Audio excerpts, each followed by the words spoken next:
sa complaint, and then that drags on kasi either ika-cancel, i-rebid.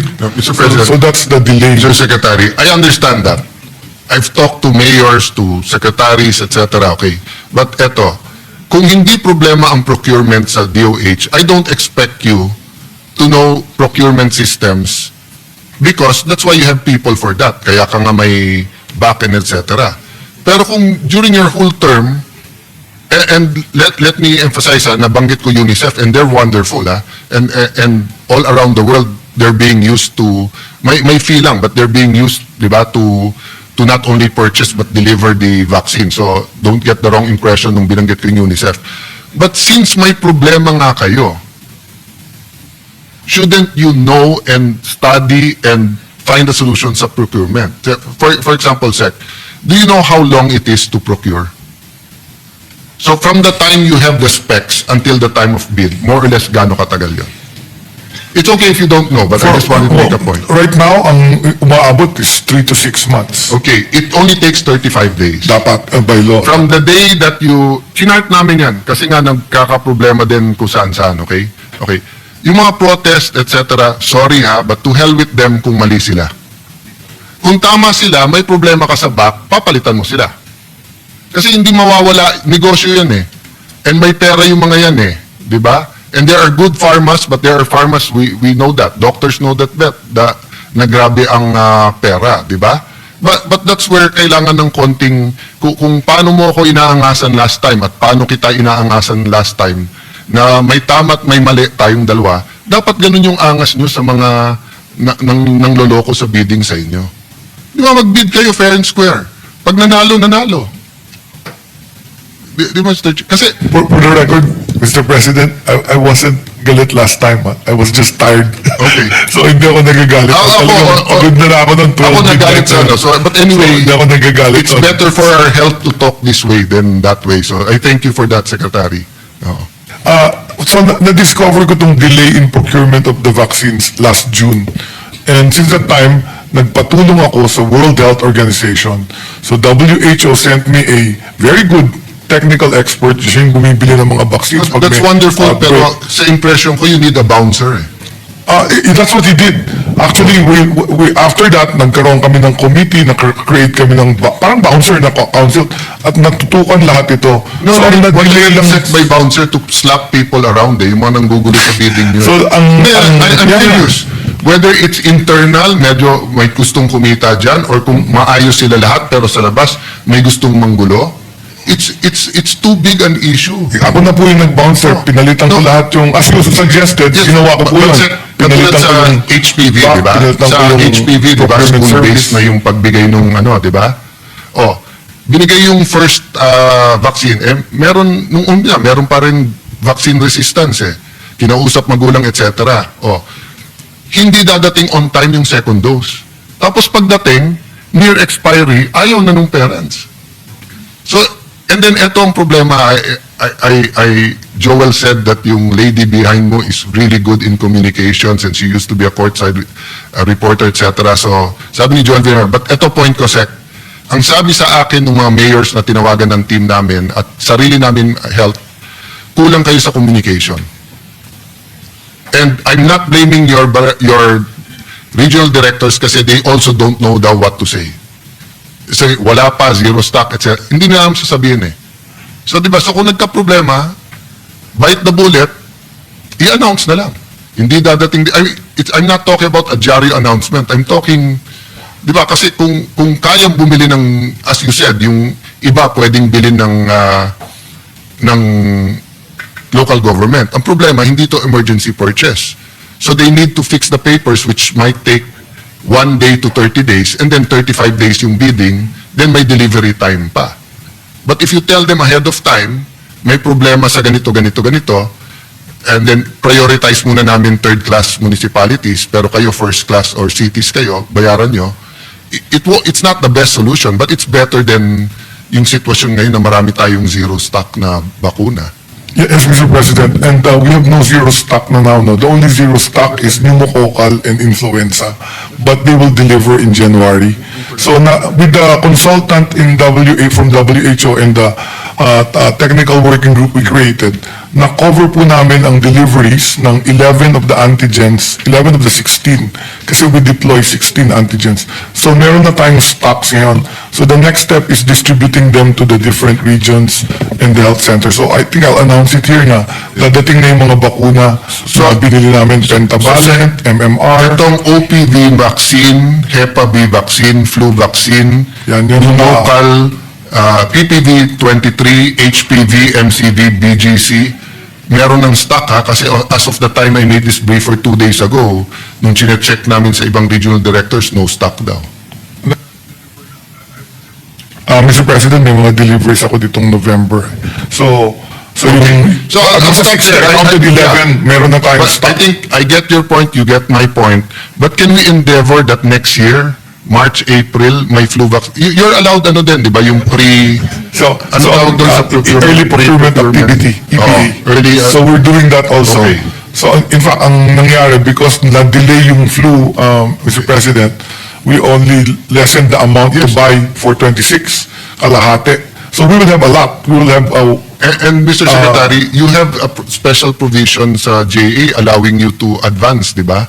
Payment sa vaccines, unlike other Correct. procurement, wala. So, correct. may advantage kayo. Baka yun ang isang reason na maraming nagbibid kasi nga, may bayad kagad and everything. But that's supposed to be an advantage to you din. Hindi. Kasi nga, nakita natin, pag may shortage in the world, kung sino munang magbabayad. And for example, yung mga bansa na mga sultan at hari, they can pay right away eh. Iba proseso nila sa mga may kongreso eh, di ba? That's why we put the special provision. And Mr. President, ang isang solution namin sinuggest is to put this in a either multi-year contract is one, so parang 3 years total binibili natin every year. Parang hindi na tayo nagbibid every year, ibibid mo yung 3-year supply, tapos isusupply na lang ng mananalo yearly. So walang delay. Pangalawa is also what's called the framework agreement. Pagka may additional kang kailangan, mag-deliver sila ng additional pag may outbreak kami. So yun yung two solutions na So parang that's- naman ng DBM sa... I'm listening, Sec. I'm just pressured sa time. One comment na lang dito, tapos last issue, PhilHealth, and I'll try to shortcut dyan. Dyan lang sa no billing, zero billing. But actually, sinave tayong dalawa ni Dr. Edwin Mercado. Because he told us yesterday, kaya nila yung survey by February. Okay? So, hindi ko na itutuloy yung 1 week.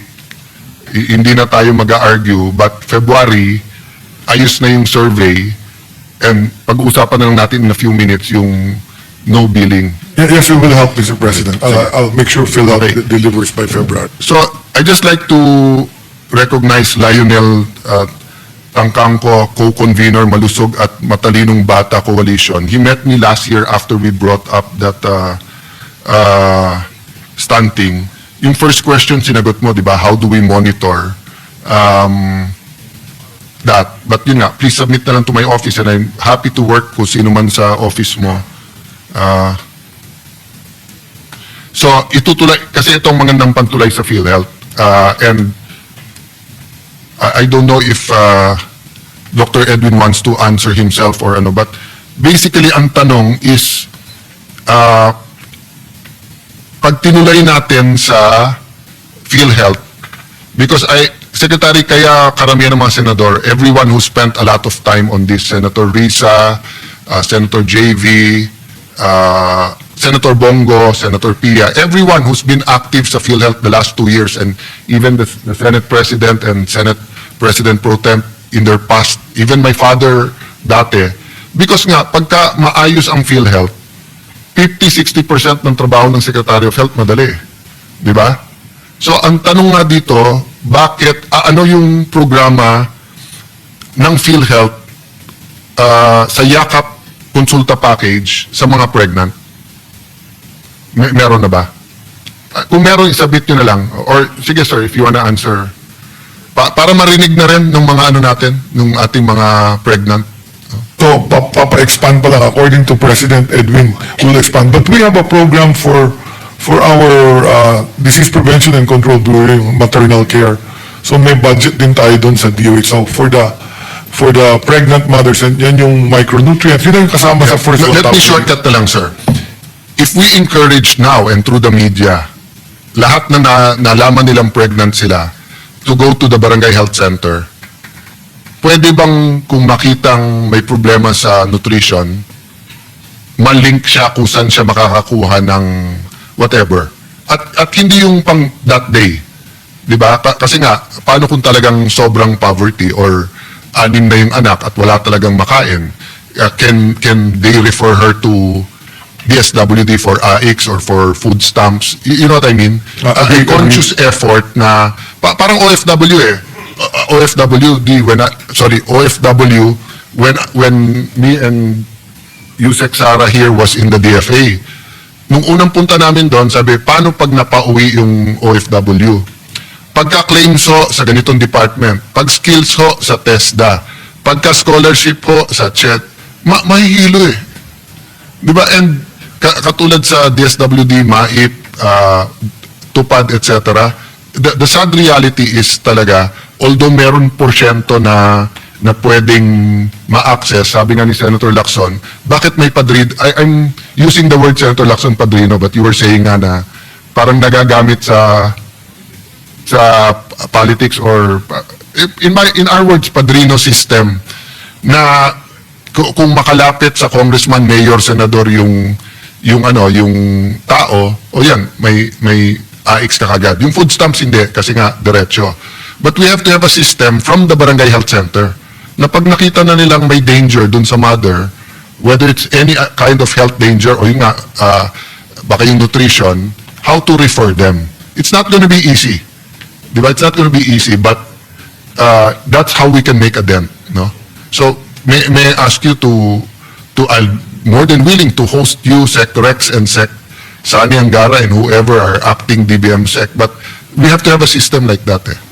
Yes, I agree with that. Thank you very much. We will do that exactly as you suggest. So, guarantee letters, angal ng mga ospital, 6 months to 1 year, is that a very few or is that prevalent pa rin? Ano ang speed ngayon ng pagbayad ng, and you can ask your staff here kasi baka mas...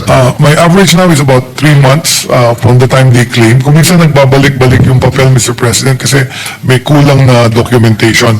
Ang hirap sa amin ay yung NCR because NCR is parang ang daming hospitals na they have to liquidate and check.